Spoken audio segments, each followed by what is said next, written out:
mentioned that now that stress is at the forefront of the conversation and it's kind of removed some of the taboos around it, what do you think some of the most common misperceptions of stress are?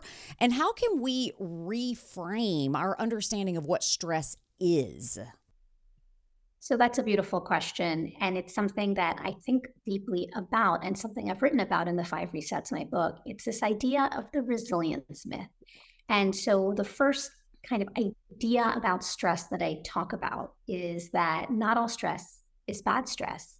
There is the good kind of stress and the bad kind of stress. When we hear the word stress, immediately our antenna go up and we think, oh, like all stress is bad. But that is not actually true. Stress is a biological phenomenon. It's a natural and normal process and often healthy.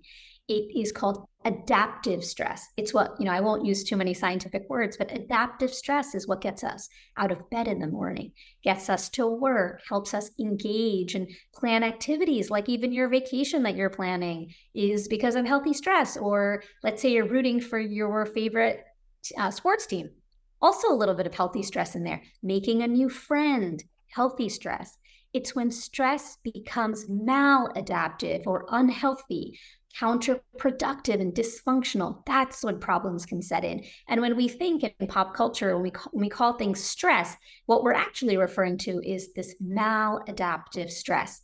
And that stress can take the form of many things. So some people experience headaches, neck pain, shoulder pain, stomach upset, difficulty sleeping, mood disorders, anxiety, depression, irritability. There's so many factors and so many symptoms of stress being the underlying cause. Of course, in the medical setting, we always say stress is the diagnosis of exclusion, meaning you have to get a full workup, make sure it's nothing else, and then we say, okay, it's probably stress, but then what do you do with that information? And so I think the biggest misconception is that stress is bad. That's not true. Not all stress is bad, but it's all about figuring out ways when you have unhealthy stress. And that's what we were talking about earlier, that like unprecedented rise in unhealthy stress. How do we channel that?